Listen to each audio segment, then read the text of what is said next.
요한계시록 2장, 요한계시록 2장 8절부터 제가 읽습니다. 서머나 교회의 사자에게 편지하기를 처음이요 나중이요 죽었다가 살아나신 이가 가라사대 내가 내 환난과 궁핍을 아노니 실상은 내가 부요한 자니라. 자칭 유대인이라 하는 자들의 회방도 아노니 실상은 유대인이 아니요 사단의 회라.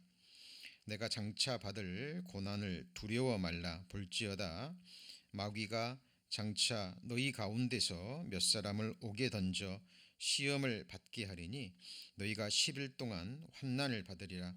내가 죽도록 충성하라. 그리하면 내가 생명의 면류관을 내게 주리라. 귀 있는 자는 성령이 교회들에게 하시는 말씀을 들을지어다. 이기는 자는 둘째 사망의 해를 받지 아니하리라. 오늘은 요한계시록 강의 13번째 시간입니다. 이기는 자는 둘째 사망의 해를 받지 아니하리라 라는 제목으로 오늘 말씀의 은혜 함께 나누고자 합니다. 마가복음 4장 24절에는 예수님이 친히 하신 우리에게 주신 경고의 말씀이 기록되어 있습니다. 가라사대 너희가 무엇을 듣는가 스스로 삼가라. 너희의 헤아리는 그 헤아림으로 너희가 헤아림을 받을 것이요 더 받으리니 예수님이 친히 말씀하셨습니다. 자, 우리말로 삼가라라고 번역된 이 단어는 사전적인 의미는 이거죠. 몸가짐이나 언행을 조심한다라는 의미인데 정확한 메시지는 우리에게 주지 못하죠. 그래서 원어의 의미는 블레퍼라고 발음이 됩니다. 근데 이 뜻은 보다라는 의미예요. 반대말이 뭐예요? 눈이 멀어서 보지 못하는 거죠. 그런데 어느 날 어느 순간 눈이 뜨여져서 보지 못했던 것을 본다라는 의미가 바로 이 브레퍼입니다. 그러니까 원어적인 의미를 해석한다면 너희가 무엇을 듣는가 보라는 거죠.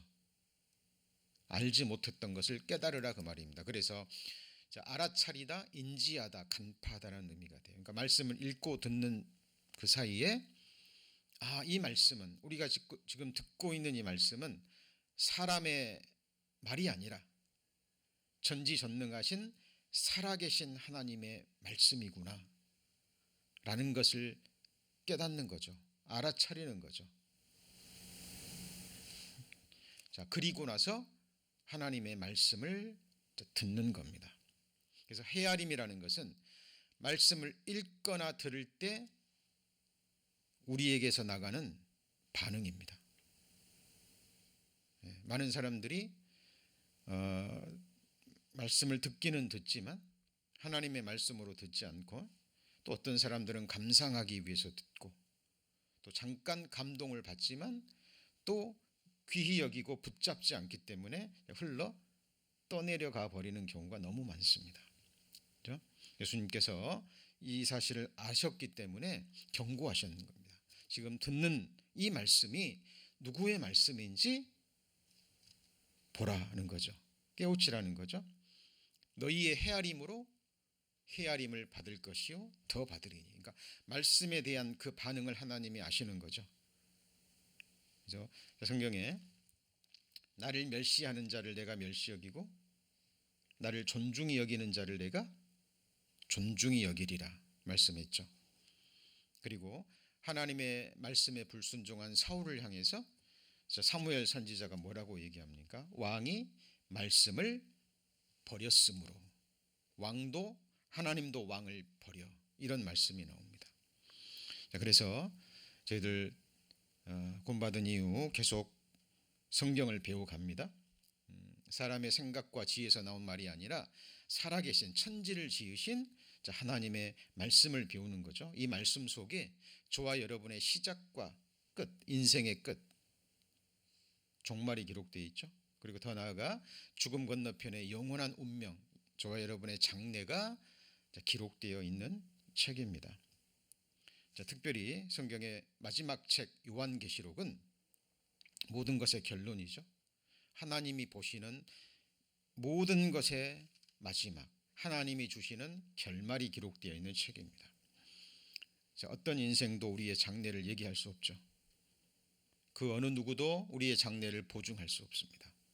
누가 있어서 나의 장래를 얘기해 줄 수 있을까요? 그리고 누가 있어서 나의 장래를 보장할 수 있을까요? 여러분, 자, 기생 라합 이야기 아시죠? 기생 라합은 비록 몸을 파는 여인이었습니다만은 들려오는 소식을 듣습니다. 이스라엘에 관한 소식이 들려오죠. 네. 그리고 이스라엘의 하나님이 홍해 바다를 가르고 자기 백성을 출애굽시키고 강한 나라들을 물리쳐 이겼다라는 소식을 듣습니다. 그리고 그 여인은 알아차립니다. 간파하는 거죠. 보지 못했던 것을 본 겁니다. 들려오는 소식을 통해서. 같이 해보실까요? 믿음은 들음에서 나며. 그때는 성경도 없었습니다. 귀한 것이었고 이방 여인이 성경을 들을 수 있는, 볼 수 있는 기회도 없었어요. 그러나 들려오는 소문으로 이스라엘의 하나님에 관한 소식을 딱 듣고 상천하지에 유일무이하신 하나님이라는 것을 깨닫습니다. 그리고 그 이스라엘의 하나님께 자기 영원한 운명을 걸어버리죠.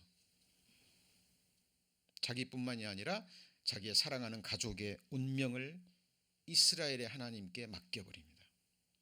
왜 하나님이 두 명의 정탐꾼을 하필이면 기생 라합 집에 보냈을까요? 그 라합이 누구를 찾았어요?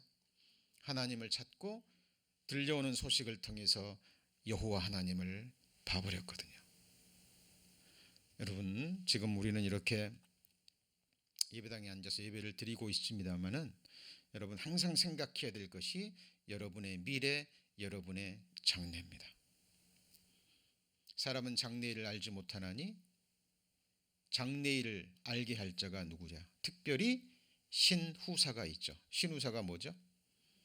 네, 죽음 건너편의 일입니다. 그것을 누가 알게 해줄 수 있을까요? 자, 저희들 지금 요한계시록을 배워가고 있습니다. 요한계시록을 배우지만 자, 관계된 말씀을 통해서 성경 전체를 아울러서 정말 중요한 말씀들을 지금 배워가고 있습니다. 자, 지나치는 말로 듣지 마시고요. 그리고 또 한 번 듣고 또 흘러 떠내려 가지 않게 하시고 계속 듣고 묵상하는 가운데 정말 하나님이 주신 산 소망을 품으시는 우리 자 성도님들 되시기를 자 소망합니다. 자, 저희가 지난 시간에 자칭 유대인이라 하는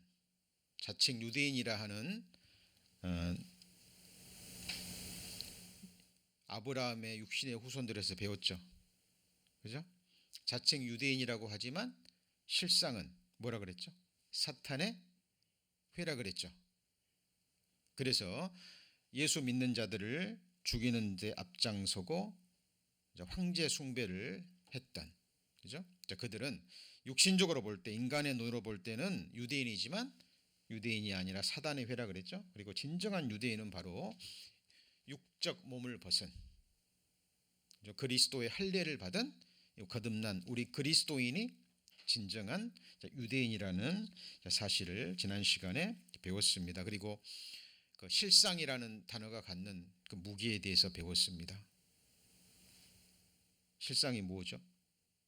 사람들은 이렇게 생각합니다. 자기 생각을 가지고 체험을 가지고. 그러나 하나님 보실 때는 전혀 다른 거죠. 그렇죠? 자, 나중에 영원한 세계가 딱 펼쳐지잖아요. 이 세상 인류 역사가 끝나고 성경에 기록된 두 세상이 딱 펼쳐지면 그때 사람들은 내가 현실이라고 생각했던 것, 육신의 눈으로 볼 수 있고 또 이 육체로 체감할 수 있는 이 처음 세상에 속한 것들이 현실이라고 생각했는데 그거는 지나간 하룻밤의 꿈처럼 허상이었다는 걸 깨닫고요. 두 번째 세상에 펼쳐져 있는 그 세상이야말로 영원한 현실이라는 것을 그때 깨닫습니다.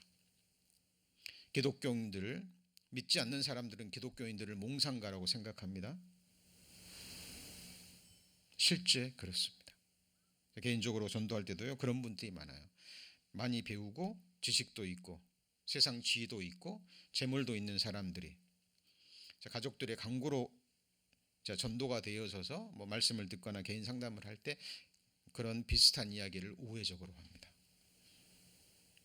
기독교인들은 몽상가라는 거죠.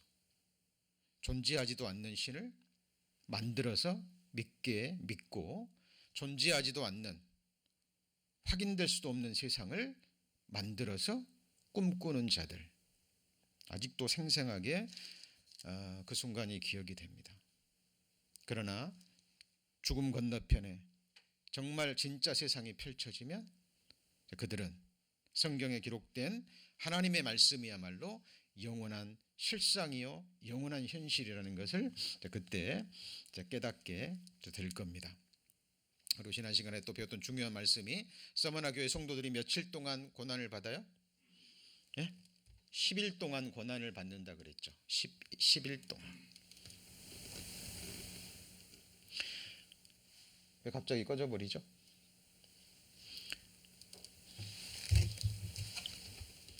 자, 10일 동안이라는 말은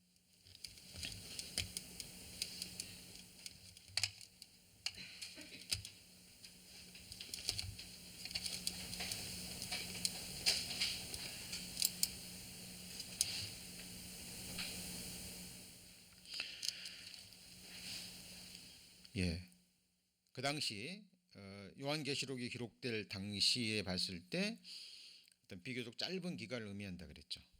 그죠? 자, 그래서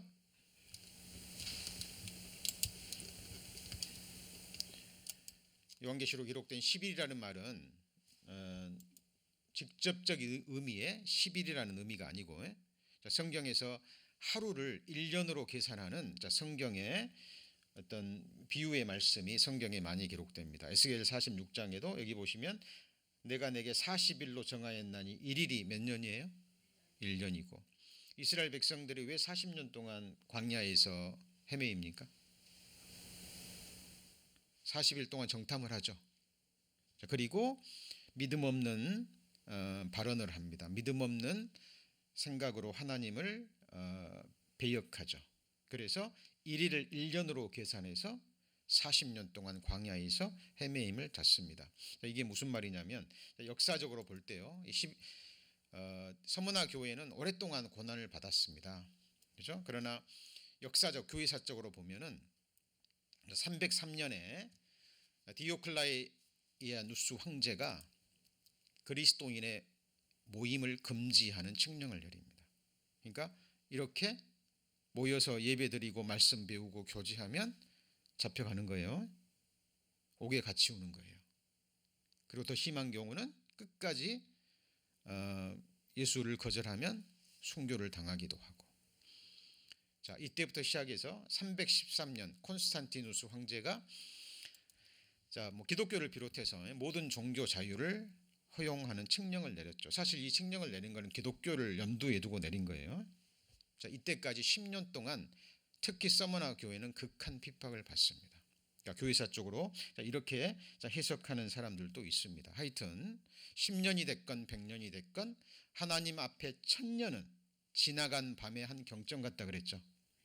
그죠? 그래서 그리스도인들이 이 땅에서 받는 아무리 큰 고난이라 할지라도 하나님 보실 때는 잠시 받는 환난에 경한 것이에요. 그리고 그것이 우리의 영원한 영광에 중한 것을 이루게 하는 시금성이라 그랬죠. 그래서 서머나 교회들에게 성도들에게 정말 하나님만이 줄 수 있는 힘을 주는 편지가 되는 겁니다. 자, 오늘은 이제 어제 지난주에 예고 말씀드린 대로 거기 보시면 10절 후반부에 내가 죽도록 충성하라 그리하면 뭘 얻는다 그랬죠?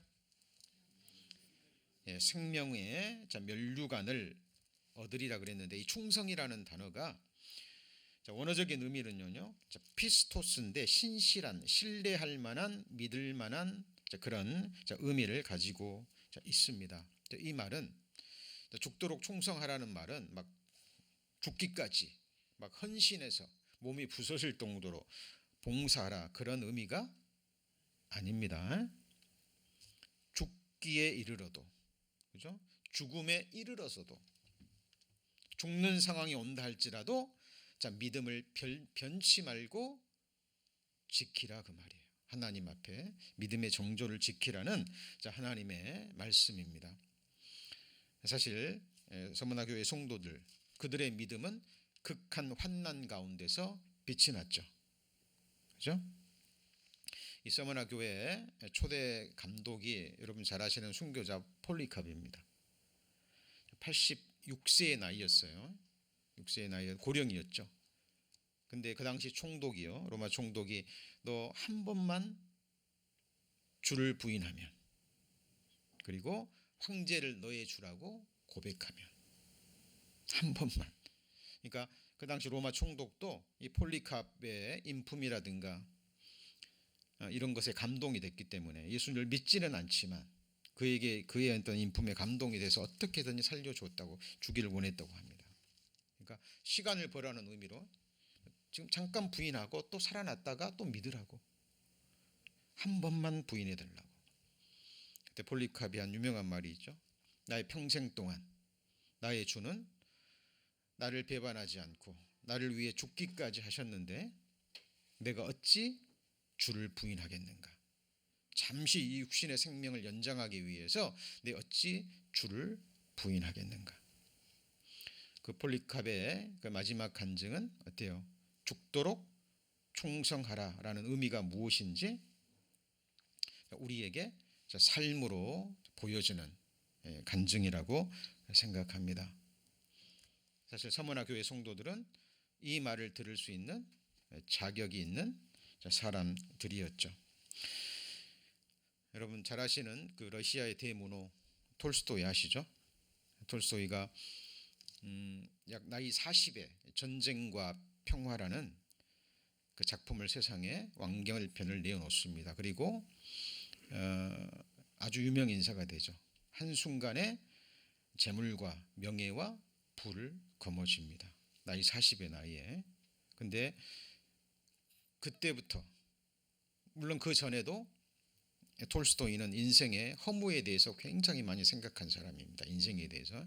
그러나 그 이후로 약 10년 동안 50이 돼서 성경을 통해서 예수 그리스도를 만나고 구원을 받기까지 10년 동안 죽음에 대한 공포 속에서 삽니다.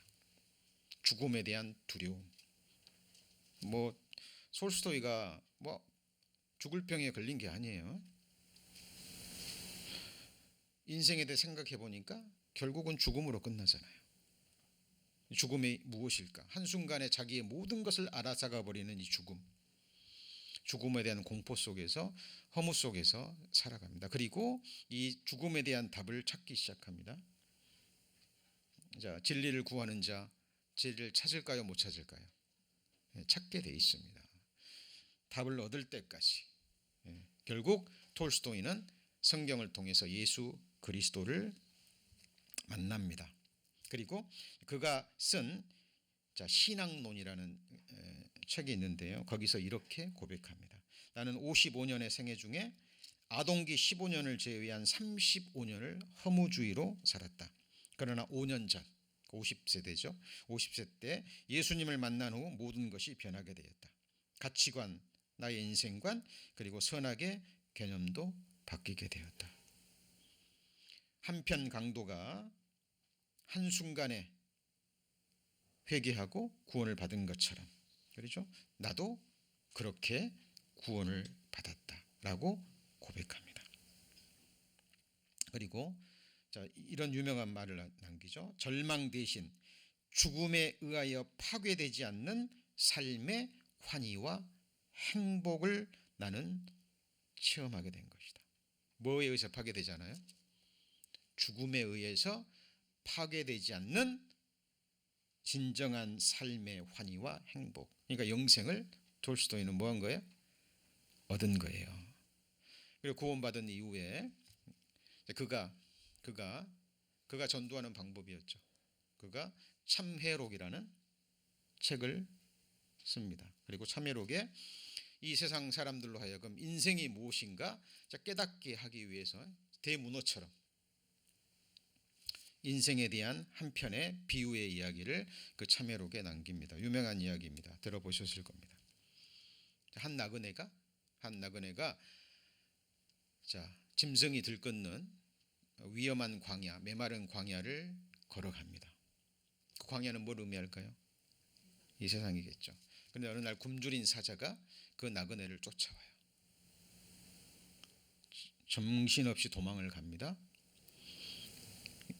정신없이 도망가다가 이제 지칠 만할 때 말라버린 우물을 발견해요. 예. 어때요? 가만히 있으면 굶어 죽죠.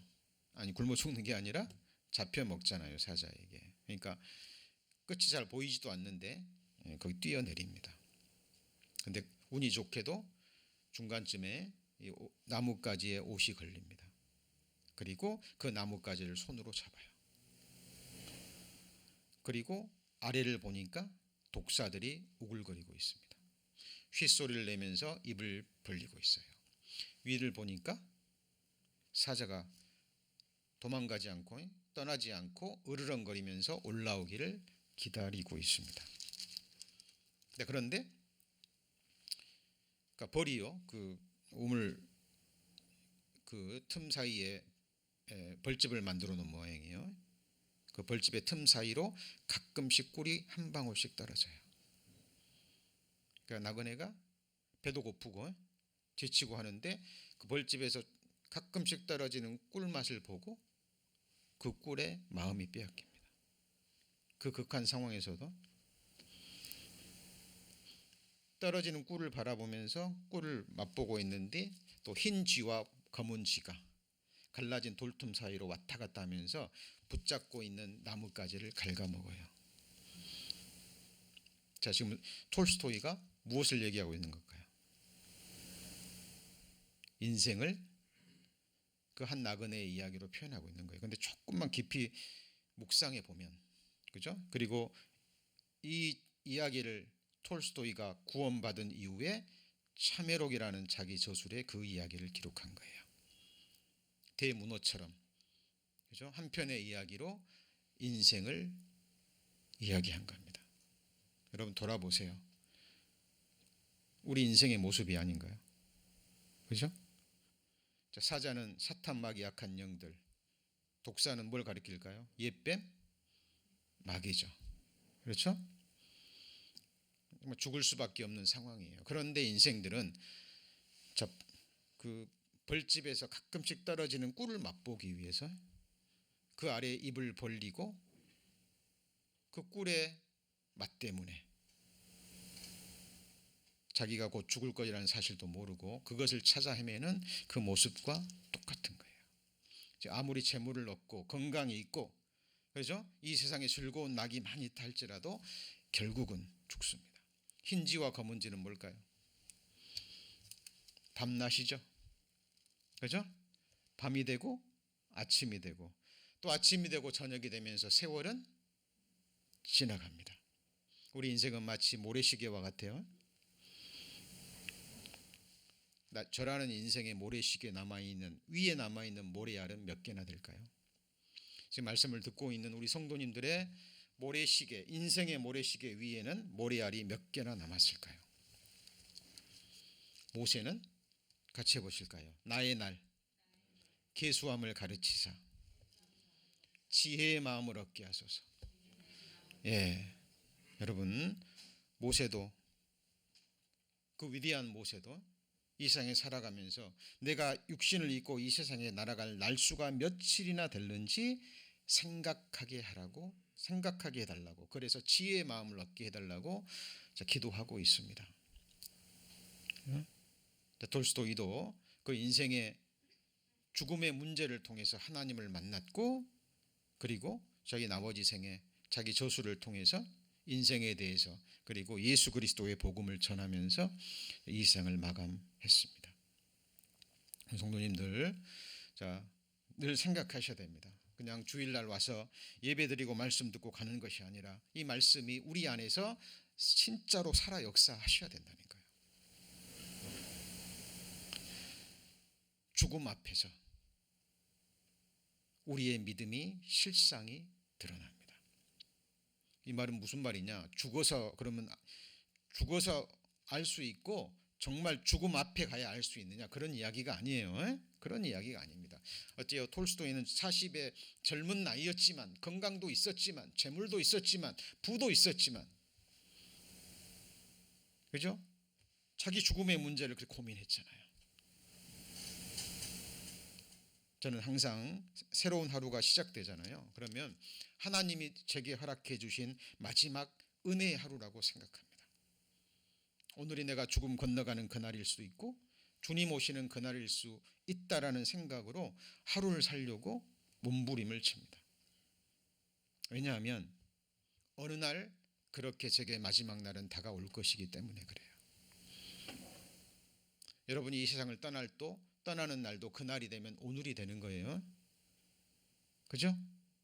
예수님 오시는 그날도 그날이 되면 오늘이 되는 겁니다. 그래서 성경은 같이 보시죠. 오늘이라 일컫는 동안에.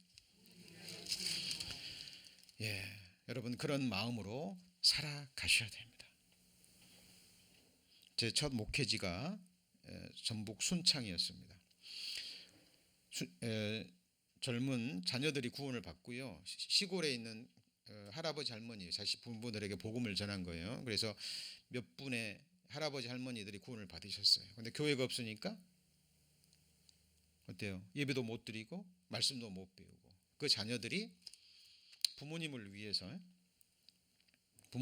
위해서 교회를 세우리라 기도하는 가운데 제가 초청을 받은 거예요.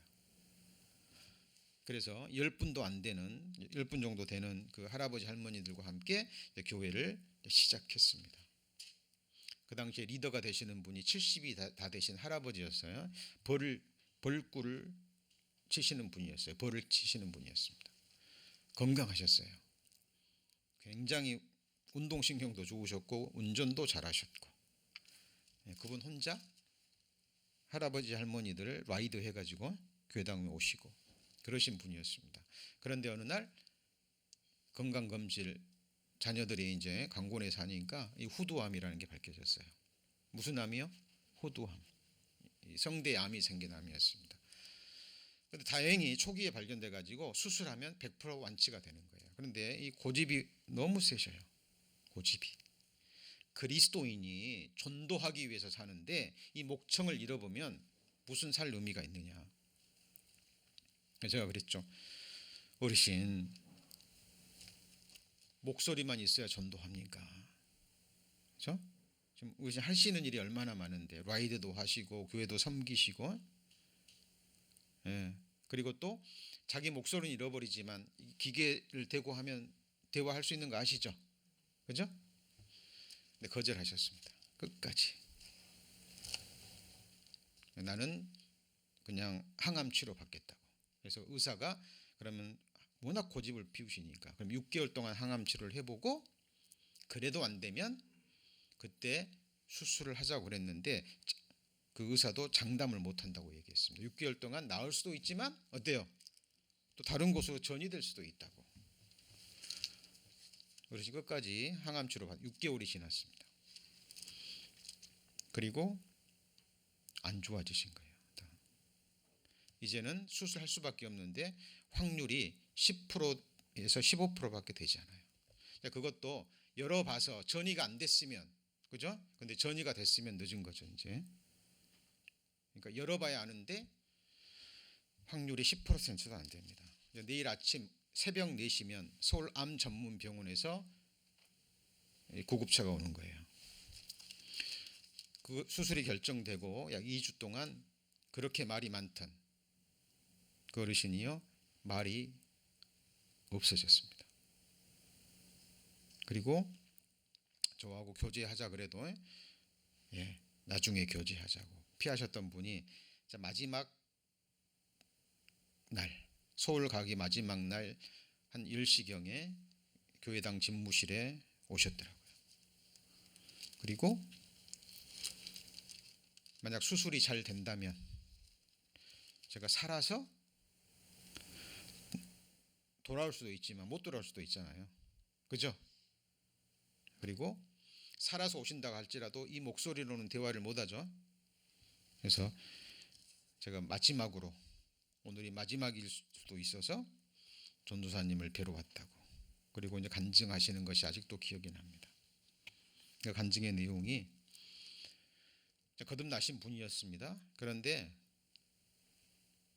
이처럼 치열하게 자기의 죽음과 구원에 관해서 고민해 본 적이 없다는 거죠. 2주 동안. 왜냐하면 한 번도 병원에 간 적이 없었기 때문에 늘 자신하셨거든요. 그리고 그 플로폴리스 아시죠? 벌을 키웠기 때문에 그것의 효용을 아시고 아주 오랫동안 그것을 드셨던 분이에요. 그러니까 나는 그런 질병도 없고 안 걸릴 거라고 확신하셨던 분입니다. 그런데 걸리신 거죠. 그리고 구원의 확증을 받으신 거예요. 그리고 전수사님, 내가 이제야 구원의 확증이 무슨 의미인 줄 알겠다고. 그리고 하나님 앞에 소원 기도를 드렸답니다. 하나님이 허락하셔서 살려주신다면 이제 정말 말없이 교회를 섬기고 복음을 전하는 일에 나머지 생애를 드리겠다고. 그러나 하나님이 뜻 가운데 데려가셔도 이제 더 이상 이제 미련은 없다라는 거예요. 이제 인생이 정리가 되신 거죠. 그리고 편안한 마음으로 오셨어요. 수술 잘 됐을까요? 안 됐을까요? 수술이 잘 됐습니다. 다행히 전이가 되지 않아서 성대를 제거하고, 제가 5, 6년 전인가요? 갔을 때 만나 뵙고 왔습니다. 여전히 건강하게, 비록 기계음으로 말씀을 하셨지만 교회를 섬기고 계셨습니다. 교회당도 건축하시고. 제가 지금 무엇을 말씀하고 하는 겁니까? 정말 우리의 이 신앙생활을 정말 죽음을 앞에 두고 하시라는 이야기입니다. 성경 속에 하나님을 만났고 정말 구원의 확증을 얻은 사람들의 공통점이에요. 죽음에 대해서 늘 생각했습니다. 죽기에 이르러도, 죽음 앞에서도 변함없이 지킬 수 있는 그 믿음을 소유하라는 겁니다. 그 믿음을 점검하고 확증하라는 겁니다. 여러분, 에서는 죽게 되었을 때 장자의 명분을 버려버렸죠. 그죠? 내가 죽게 됐는데 이 장자의 명분이 무슨 필요가 있냐. 여러분, 신앙생활 하다가, 믿음 생활하다가 예수 믿었는데 이거냐 하는 거죠. 어때요? 서머나 교회 성도들이 예수 믿었는데 복이 주어지는 것이 아니라 있는 것 다 빼앗기고, 그렇죠? 이제는 옥에 갇히고 이제는 목숨까지 내어놓는 상이 됐습니다. 어때요? 그들이 죽음 앞에 믿음을 저버렸나요? 아닙니다. 그들은 죽도록 충성했어요. 다른 말로 뭘 지켰습니까? 믿음을 지킨 거예요. 그 사람에게 약속된 것이 뭐예요? 생명의 면류관입니다. 이 생명의 면류관 외에 성경은 약 5가지의 면류관이 있는데, 정리합니다. 그 중에 하나가, 여기 보면 썩지 않을 면류관이 나오죠. 무슨 면류관이에요? 썩지 않을 면류관. 이 면류관은 절제하는 자들에게 주어집니다.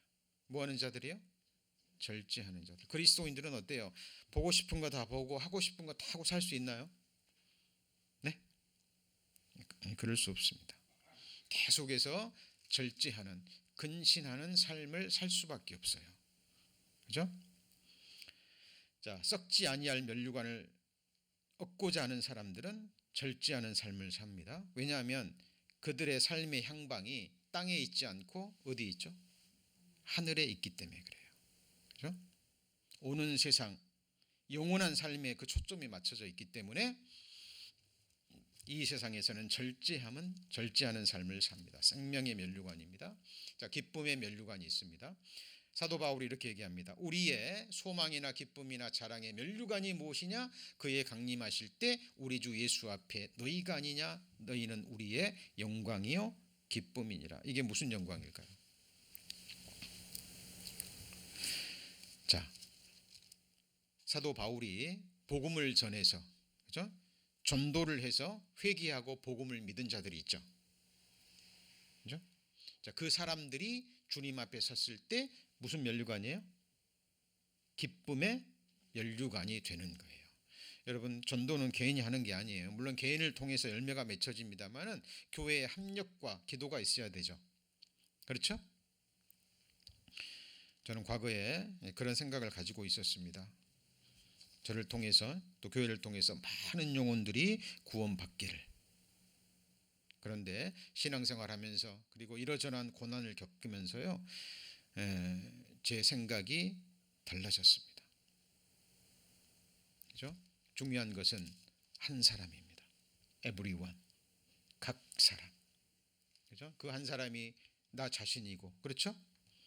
그래서 우리 성도님들 나머지 생애, 그리고 저희 교회가 주님 오실 때까지 이렇게 모임 생활하면서 한 사람의 영혼만 구원할 수 있다면, 그리고 구원받은 한 사람의 영혼을 그리스도 안에서 완전한 자로 세울 수 있다면, 자, 하나님 앞에 우리는 너무나 큰 일을 한 겁니다. 왜냐하면 한 사람의 영혼을 구하는 것은 온 세상을 구원하는 거예요. 그죠? 예수님이 죽으셨습니다. 물론 모든 사람을 위해서 죽으셨지만 믿음은 모든 사람의 것이 아니죠. 그죠? 한 가지 여쭤보죠. 이 세상에 여러분 한 사람만 있어도 예수님은 여러분을 위해서 죽으셔야 안 죽으셔요? 죽으십니다. 99마리의 양을 들에 버려두고 이뤄진 한 마리의 양을 찾도록 찾으시는 주님이 목자의 마음이에요. 그죠? 우리는 그런 마음으로 신앙생활 하셔야 됩니다. 그 사람에게 주어지는 것이 무슨 면류관이에요? 기쁨의 면류관입니다. 자, 생명의 면류관은 아까 말씀드렸죠. 자, 죽도록 죽음 앞에까지 믿음을 지키는 자들, 믿음을 버리지 않고 믿음을 지키는 자들에게 주어지는 생명의 면류관입니다. 자, 영광의 면류관은 무슨 면류관일까요? 여기 보면 목자장이 나오죠.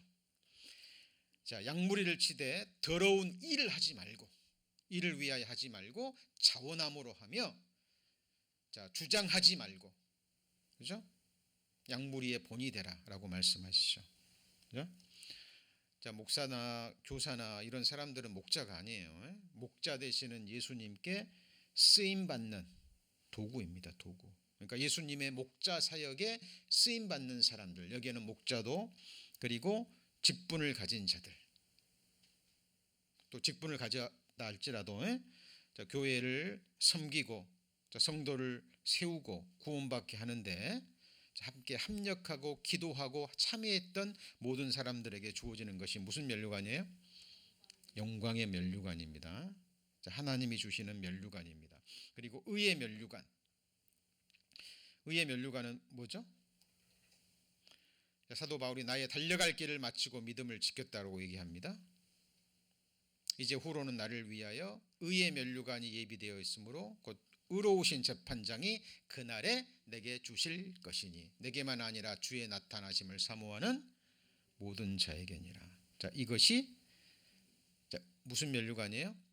의의 면류관입니다. 자, 5가지 면류관이에요. 지난주 소식지에 자세히 들어있죠. 그런데 그 내용들을 살펴보잖아요. 그러면 이것이 서로 연결되어 있습니다. 그죠? 자, 생명의 면류관을 받은 사람이 의의 면류관 못 받을까요? 의의 면류관을 받는 그 사람이 영광의 면류관을 못 받을까요? 기쁨의 면류관을 받는 사람이 어때요? 의의 면류관을 못 받을까요? 연결되어 있는 거예요. 면류관의 그 여러 각도에서 그 모습을 하나님이 세분해 놓으셨지만 이것은 곧 하나의 면류관입니다. 이것이 우리 구원받은 그리스도인들에게 주어질 그리스도의 심판대를 통과하고 나서 각 사람에게 주실 하나님의 면류관이에요. 여러분, 이것을 사모하셔야 됩니다. 잠시 후면 우리는 그날 앞에 서게 될 거예요. 자, 다시 본문 넘어갑니다. 요한계시록 2장 10절에 보시면 자, 후반부에 내가 죽도록 충성하라. 그리하면 내가 생명의 면류관을 내게 주리라. 11절입니다. 귀 있는 자는 성령이 교회들에게 하시는 말씀을 들을지어다. 같이 읽습니다. 이기는 자는 둘째 사망의 해를 받지 아니하리라. 자, 둘째 사망. 자, 둘째 사망이 무엇일까요? 둘째 사망은 무엇을 전제로 한 말씀이죠? 첫째 사망이 있기 때문에. 첫째 사망은 뭐예요? 우리가 이 세상에서 경험하는 죽음입니다. 죽음. 성경에는 죽음에 관한 말씀들이 많이 있죠. 진실로 여호와의 사심과 내 생명으로 맹세하노니 나와 사망 사이는 몇 걸음이에요? 한 걸음. 다윗의 고백입니다. 나와 사망 사이는 한 걸음이에요. 그냥 한 걸음만 내디면 죽음이라는 거예요. 여러분, 장래에 가장 확실한 미래는 죽음이에요. 여러분, 이것을 잊어버리시면 안 됩니다. 그리고 살아있는 동안에 이 죽음의 문제를 반드시 복음으로 해결하셔야 돼요. 예수 그리스도를 인격적으로 만나고 준비하셔야 됩니다. 인생에게 임하는 일이 일반이라 다 동일한 호흡이 있어서 이의 죽음같이 저도 죽으니 사람이 짐승보다 뛰어남이 없으면 모든 것이 헛됨이로다. 여러분, 순서만 다를 뿐 몇 년 더 살고 며칠 더 살고 이것뿐이지 결국은 죽는다니까요. 그죠? 성경은 이 죽음의 문제를 생각하라는 거예요. 초상집에 가는 것이 잔치집에 가는 것보다 나으니 모든 사람의 결국이 이와 같이 되는 거예요. 그러니까 죽음 건너편의 일을 생각하라는 겁니다. 사람이 장래를 알지 못하나니 신후사가 뭔데요? 죽음 이후의 일이에요. 이거를 생각하고 이 신후사를 알게 할 자가 누구예요? 성경이 하나님밖에 없다니까요. 그래서 우리는 성경을 읽고 배우고 하나님의 말씀을 통해서 우리의 장래를 확신하고 소망하는 거예요. 이것이 신앙 생활입니다. 한 번 죽는 것은 사람에게 정하신 것이요 그 후에는 뭐가 있죠? 심판이 있습니다. 자, 이 말씀을 사람들은 구원받지 않는 사람에게만 적용하는 분이 있는데 아니에요. 모든 사람은 심판받아요. 자, 산자와 죽은 자의 심판입니다. 산자는 누구한테 산자라 그래요? 생명 얻은 자, 영원한 생명 얻은 자, 구원받은 자를 산자라고 얘기합니다. 죽은 자는요, 구원받지 못하고 죽은 자죠. 하나님 앞에 산자와 죽은 자를 심판하실 그리스도. 그러니까 그리스도의 심판대 앞에서 하나님의 백성을 심판하는 분도 누구예요? 예수 그리스도. 지옥 갈 사람을 심판하는 것도 누구예요? 예수 그리스도예요. 산자와 죽은 자를 심판하실 누구요? 예수 그리스도 앞에서. 그에 나타나실 것과 재림이죠. 그의 나라를 두고 엄히 명하노니 너는 말씀을 전파하라. 때를 얻든지 못 얻든지 말씀을 전파하라. 전도하라는 이야기죠. 산자의 심판이 뭐예요? 그리스도의 심판입니다. 여기서 심판대 앞에서 면류관이 주어지는 거예요. 면류관만 주어지는 게 아니죠. 권세와 상급과 칭찬, 하나님이 각 사람에게 칭찬이 있을 겁니다. 하나님 앞에 단체상 없어요. 개인상입니다. 각 사람에게 같이 해보시죠. 행한 대로. 근데 그 행한 것이 큰일이 아니에요. 많은 사람들이 오해합니다. 신앙생활을. 막 주를 위해서 능력에도 미치지 못하는 일, 감당할 수도 없는 일, 막 큰 일을 행하려고 해요. 여러분, 신앙생활은 삶이에요. 삶이라니까요. 가장 먼저는 가장 가까운 가정에서부터, 직장에서, 그죠? 교회에서, 삶 가운데 이루어지는, 같이 해보시죠. 지극히 작은 일. 왜 그렇게 표현하셨어요? 사람들이 지극히 작은 일은 무시해버리거든요. 하나님의 생각과 완전히 다른 거예요. 그죠? 작은 일.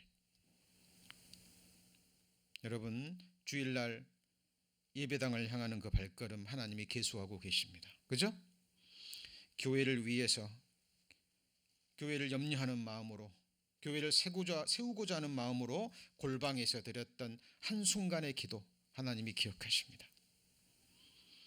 한 성도를 위해서 그 위에서 기도했던 그 기도의 그 시간들을 하나님이 계수하고 계신다니까요. 네. 하나님이 다 보시고 행한 대로 갚으십니다. 그것이 그리스도의 심판대 앞에서 뭐예요? 드러나요. 그래서 내가 미치지 못한 일, 감당할 수 없는 큰 일을 내가 생각지 아니한다 그랬죠. 그죠? 여러분 할 수 있는 일, 지극히 작은 일부터 충성해야 하나님이 그 사람에게 큰 일도 허락하시는 거예요. 그죠? 여러분 이것이 심판대 앞에 드러납니다. 근데 여러분 그때 여러분 후회하시면 안 돼요. 하나님의 백성들 앞에서, 천만 천군 천사 앞에서 하나님이 한 사람 한 사람 이름을 호명하고 그 사람에게 칭찬하고 영광과 상급과 권세를 줄 때, 하나님이 주시는 영광이 이런 것이었다면, 하나님이 주시는 상급과 하나님이 주신 권세가 이런 것이었다면, 그때는 후회해도 늦은 거예요. 늦은 겁니다. 하나님을 향한 헤아림의 만큼 우리는 천국에서 누릴 건데, 그것도 자기의 지경이기 때문에 항상 만족인 거예요. 무슨 말씀인지 아시죠? 그죠? 이게 무슨 말이냐면 이 세상에서 단칸방 하나만 가지고도 만족하는 사람이 있어요. 그러죠? 그죠? 네. 천국은 만족하는 곳입니다. 그리고 서로가 서로를 섬기는 것이기 때문에 부족함이 없어요. 그러나 여러분 아셔야 될 게 권세와 영광과 상급은 각각이에요. 그죠? 여러분 그것을 사모하라고 성경은 말하고 그걸 잃지 말라고 말합니다. 그죠? 여러분 요한계시록의 마지막 결론의 부분이 바로 그 부분이에요. 자, 요한계시록 찾아보시죠. 요한계시록 22장 12절입니다. 22장 12절. 자, 보라 내가 속히 오리니 내가 줄 상이 내게 있어. 같이 읽습니다. 각 사람에게 그의 일한 대로 갚아주리라. 근데 이 일이 큰 일이 아니라 지극히 작은 일이에요. 그죠? 그 일에 여러분 열심을 다하시고 충실을 다하실 때 하나님이 더 큰 일도 허락하시고, 그리고 하나님이 그 일을 할 수 있는 능력도 마음도 여건도 주시는 거예요. 그죠? 이것이 바로 우리가 헤아리는 그만큼 뭘 받는 거예요? 헤아림을 받는 거예요. 왜 하나님이 각 사람에게 주시는 믿음의 분량이 다를까요? 하나님을 향한 헤아림의 분량이 달라요. 다릅니다. 얼마든지 하나님 앞에 다 할 수 있는 마음과 여건도 있는데 어떤 사람들은 딱 선을 긋죠. 그렇죠? 그것이 뭐예요? 헤아림이에요. 헤아림. 그래서 우리는 하나님이 주신 믿음의 분량 이상을 생각해서는 안 됩니다. 그러나 우리가 또 기도해야 될 것이 있어요. 그것이 바로 야베스의 기도에 나오죠. 같이 해보실까요? 나의 지경을 넓히시고. 그 지경이 뭘까요? 믿음의 지경이기도 해요. 하나님을 알아가는 지식의 지경이기도 합니다. 그죠? 하나님을 향한 내 마음의 지경, 사랑의 지경이기도 해요. 주께서 내 마음을 넓히시오면 내가 주의 계명의 길로 달려간다 그랬죠. 그죠? 이거는 각 사람의 헤아림입니다. 자, 그리고 우리가 또 생각해야 될 것이, 자, 그리스도의 심판 때는 산자의 심판이죠. 근데 죽은 자의 심판이 있습니다. 백보자 심판이죠. 천국에서도 영광이 다릅니다. 지옥에서도 형벌이 달라요. 아시죠? 고통이 다르다는 얘기입니다. 자, 그것이 바로 백보자 심판 때 앞에서 심판을 받고요. 둘째 부활, 심판의 부활의 몸을 입고 둘째 사망 불못으로 들어가는 거예요. 그죠? 그래서 구원받은 자, 믿음이 죽음 앞에서도 믿음이 확정되는 그런 사람들에게는 둘째 사망의 해를 받아야 안 받아요? 받지 않습니다. 그리고 산자와 죽은 자의 부활, 여러분 이거 많은 분들이 이제 헷갈려 하십니다. 첫째 부활 나오고 둘째 부활 나오고, 그죠? 악인의 부활, 생명의 부활, 이게 나오니까 헷갈리시는 분이 있는데 어렵지 않아요. 그죠? 자, 구원받은 그리스도인도 심판받고 부활하죠. 그게 생명의 부활입니다. 산자와 죽은 자의 부활이에요. 저희의 기다리는 바 하나님께 향한 소망을 나도 가졌으니 곧 의인과 뭐예요? 악인의 부활이 있을 겁니다. 여러분 이 몸 썩어지잖아요. 결국 흙 속으로 들어가죠. 이 몸으로는 하나님 나라를 누릴 수 없습니다. 영광스러운 몸으로 부활하는 거예요. 선한 일을 행한 자는 생명의 부활로, 악한 일을 행한 자는 뭐예요? 심판의 부활로 나오리라. 가장 먼저 해야 될 선한 일은 하나님의 아들을 믿는 일이죠. 그죠? 그리고 첫째 부활, 이 첫째 부활에 참여하는 자는 복이 있고 거룩하도다. 둘째 사망이 그들을 다스리는 권세가 없고. 자, 둘째 사망이 있으면 뭐가 있기 때문에요? 첫째 사망. 첫째 부활이 있다는 것은 둘째 부활이 있는 거예요. 둘째 부활이 뭐예요? 죽은 자의 부활, 악인의 부활이에요. 자, 이 몸으로 지옥 안 가요. 지옥불의 형벌을 영원히 받을 수 있는 죽지 않을 몸으로 부활해요. 여러분 이 몸으로 불 속에 들어가면 죄가 돼버리잖아요. 그죠? 이런 몸이 아니라 심판의 부활의 몸이라니까요. 지옥불의 고통을 영원히 느낄 수 있는 그 몸으로 부활해서 지옥불에 들어가는 거예요. 여러분 이것이 하나님이 우리를 겁주시는 분이 아니에요. 이게 싫지 않은 고통이니까 피하라는 겁니다. 여러분 사람들은 하나님을 모르고 이 지옥이 어떤 곳인지 모르기 때문에 함부로 지옥에 대해서 이야기합니다. 뭐 지옥 있다면 가지. 정말 폐역한 말입니다. 정말 무지한 말이에요. 여러분 모든 사람은 죽음으로 끝나는 것이 아니라 모든 사람은 부활합니다. 예수 믿고 구원받은 자는 생명의 부활, 의인의 부활이죠. 끝까지 예수를 거절하고 복음을 믿지 않는 자들은 심판의 부활, 악인의 부활 속에 들어가는 거예요. 그래서 첫째 부활에 참여하는 자는 둘째 부활에 참여하지 않으니까 복이 있는 거죠. 맞죠? 여러분 제가 처음 말씀에 그랬죠. 무엇을 듣는가? 삼가라. 그죠? 너희의 헤아리는 헤아림으로 너희가 헤아림을 받으리라. 여러분 살아계신 하나님의 말씀입니다. 맨 나중에 멸망받을 원수는 누구예요? 사망이에요. 여러분이 여러분을 힘들게 하고 계속 삭도보다 날카로운 칼로 혀로 여러분을 비방하고 저주하는 그 사람, 그리고 실제로 칼이나 총으로 여러분을 죽일 수 있는 그 사람이 원수가 아니에요. 사람들이 기껏 할 수 있는 일은 혀로 나를 비방하고 정죄하고 판단하고 실제로 칼이나 총으로 나를 죽일 수 있을 뿐이에요. 하나님이 예수님 말씀하셨죠. 자, 이 육신의 목숨을 해하는 자를 두려워하지 말고, 그죠? 능히 몸과 영혼을 지옥에 멸하시는 자를 두려워하라. 내가 다시 말하노니 그를 두려워하라. 여러분 지옥은 영혼만 가는 게 아니라 뭣도 가요? 몸도 가는 거예요. 나중에 부활의 몸을 입고 심판의 부활을 몸을 입고 몸과 영혼이 함께 가는 곳입니다. 자, 우리의 영원한 원수는, 마지막 원수는 뭐예요? 사망. 첫째 사망과 둘째 사망을 다 포함합니다. 예수님은 이 사망을 멸하기 위해서 오셨어요. 이 썩을 것이 썩지 아니함을 입고 죽을 것이 죽지 아니함을 입을 때에는 사망이 이김에 삼킨 바 되리라고 기록된 말씀이 응하리라. 이거 호세아서 말씀입니다.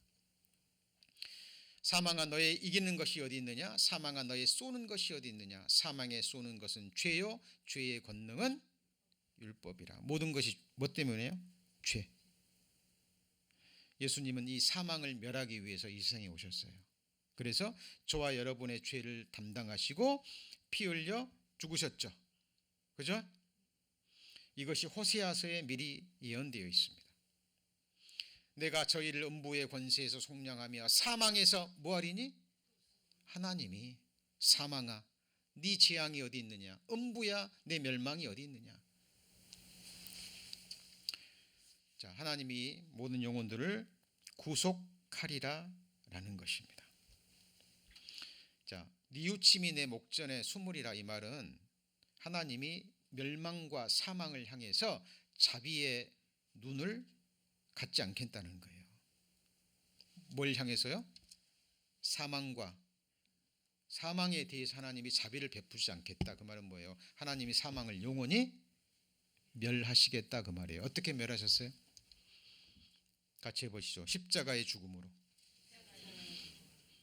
사망의 원인이 뭐예요? 죄입니다. 여러분 질병과 증상을 헷갈리시면 안 돼요. 증상은 뭐 때문에 와요? 이 질병 때문에 오는 거예요. 그렇죠? 그렇죠? 여러분 배가 계속 아픕니다. 여러분 진통제를 맞으면 몇 시간, 며칠 진통 사라질 수 있어요. 그런데 이 질병이 맹장염이라면 진통제 맞으면 몇 시간, 며칠 진통이 사라질 수 있지만 제때 수술 못하면 죽죠. 맞습니까? 여러분 많은 사람들이 이 증상에 그냥 마음을 빼앗겨요. 여러분 죽음, 여러분이 늙어가는 것, 병들어가는 것, 온갖 재앙 이거는 증상입니다. 근본 원인은 뭐예요? 죄인 거예요. 첫사람 아담의 죄부터 시작해서 우리의 뭐예요? 죄가 문제인 거예요. 예수님은 뭐를 없이 하러 오셨어요? 같이 해보시죠. 죄를 없이 하려고. 그리고 죄를 없이 하셨어요? 안 하셨어요?